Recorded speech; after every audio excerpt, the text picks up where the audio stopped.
अस्सलाम वालेकुम दोस्तों। तारीख़ी उसूल वारनि मंज़िलनि ॾांहुं वेंदड़ रस्तनि जो हिकु वॾो रोमांस हुजे थो। उन्हनि राहनि ते जेतोणीकि मक़्तल गाह हूंदा आहिनि, पर आशिक़नि खे रत मां मेंदीअ जी ख़ुशबू महसूस थींदी आहे। ॾुखनि, सूरनि, तकलीफ़नि ऐं वॼागनि वारे उन रस्ते में एॾी त दिलकशी आहे जो मुसाफ़िर मंज़िल बजाए रस्ते में मरण खे तरजीह ॾींदा आहिनि। महबूब या मंज़िल माणण वारे खे को यादि करे या न करे, पर जेके आशिक़ मुसाफ़िर सफ़र में मरी पवंदा आहिनि उन्हनि जो नालो महबूब या वरी मंज़िल सां ॻंढिजी वेंदो आहे।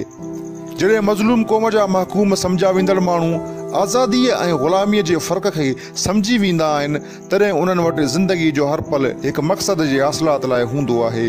वतन जी सरहदुनि जी सलामतीअ लाइ ज़िंदगी जी अर्पना माण्हूअ जी समूरी हयातीअ खे मक़सद बणाए छॾींदी आहे। बशीर ख़ान कुरैशी बि आज़ादीअ जी उन राह जो हिकु राही हो, या खणी ईअं ई चइजे त उन राह में साह ॾिनो। सिंध जे सजद खां पोइ संदसि पोइलॻ बशीर ख़ान कुरैशी सिंध जी सांगिन ऐं झांगिन जो हाल भाई ऐं हम आवाज़ बणिजी वियो ऐं पंहिंजी समूरी ज़िंदगी सिंध धरतीअ जी वहदत ऐं सिंधियुनि जे हक़नि जे हासिलात लाइ वक़्फ़ करे छॾी। साह जे आख़िरी घड़ीअ बि धरतीअ जी ख़िदमत लाइ मैदान में लथल हुयो। बशीर ख़ान कुरैशी रते देरे में 10 अगस्त 1959 ते ग़ुलाम मुर्तज़ा कुरैशीअ जे घर में अखि खोली ऐं उन्हनि अखियुनि सां सिंध जे दर्दनि खे ॾिसंदो रहियो ऐं फूह जवानीअ में ई धरतीअ जे हक़नि लाइ मैदान में कुॾी पियो। मसलसल जदोजहद ॼण त बशीर ख़ान जे खुमेर में शामिल हुई। साईं जी एम सईद तारीख़ जे तसलसल मां सिंध ॻोल्हे सिंधी माण्हुनि खे ॾिनी ऐं बशीर ख़ान कुरैशी उहा सिंधियुनि खे ॾेखारी, महसूस कराई ऐं उन जी अहमियत खां वाक़िफ़ करायो। साईं जी एम सईद खां पोइ केतिरियूं ई क़ौमी तहरीक जूं तंज़ीमूं नाज़िल थियूं, पर उन्हनि जो मिसाल हिकु कटियल लॻड़ जीअं हो, जंहिंजी आसमान ते उॾाम त नज़र ईंदी आहे, पर रुॻो हवा जे रुख जे तब्दीली सां कंहिं गंद जे ढेर ते नज़र पियो ईंदो आहे। पर बशीर ख़ान कुरैशी जो कद एतिरो त बुलंद हुयो जो आसमान बि वधीक मथे थियण लाइ सोचे रहियो हो। हू उन्हनि नौजवाननि जो हीरो हो जन हिन खे पंहिंजी गिचिन जो हार सम्झी पाए वरितो हो ऐं खेसि अबू जिहाद जो लक़ब ॾिनो हो। सिंध जा माण्हू खेसि प्यार मंझां वॾो बि कोठींदा हुआ।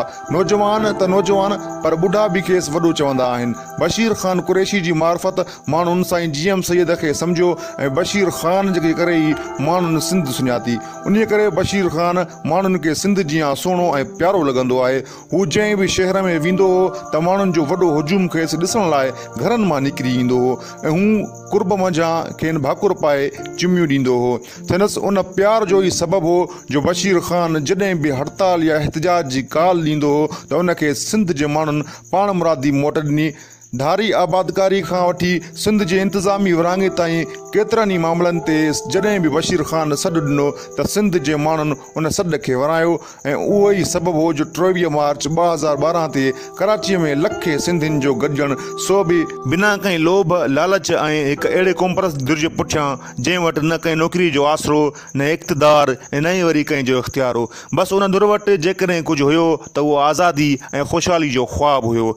तफ़सील में वञण बजाए उहो चवंदुसि त बशीर ख़ान कुरैशीअ जे विछोड़े माण्हुनि जा अंदरि ॻारे छॾिया। सब्र जा सबक़ बेमाना थी पिया। सिंध जी तारीख़ में बशीर ख़ान कुरैशीअ जो किरदारु भरपूर रहियो। संदसि क़त्ल आम न हो, हीउ उन शख़्स जो क़त्ल हुयो जेको पंहिंजी धरतीअ जो हीरो हुयो, जेको ॼाओ बि धरतीअ लाइ हो त शहीद बि धरतीअ ऐं उन जे माण्हुनि लाइ थियो हो, जंहिंजो आवाज़ 23 मार्च ते रिम्पा प्लाज़ा कराचीअ वारी पुल तां कुझु हिन रीति गूंजियो हुयो। अरसो थियो आहे त मंसूर जो आवाज़ पुराणो थी चुको आहे। हिकु भेरो ॿीहर नए सिर दारो रसन खे सिंगारणु घुरां थो।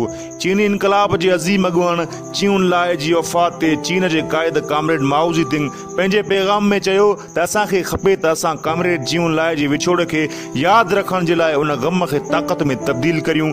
चियुन लाइ जो ख़्वाब मूजिबि चीन जी अदावत करियूं, चीन खे हिकु अज़ीम कुवत में तब्दील करियूं, छो त मरूम चियुन लाइ जो उहो ई अहम ख़्वाब हुयो।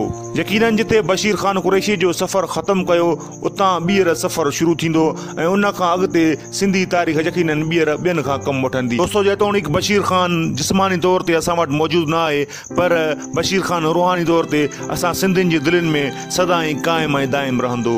अल्लाह हाफ़िज़।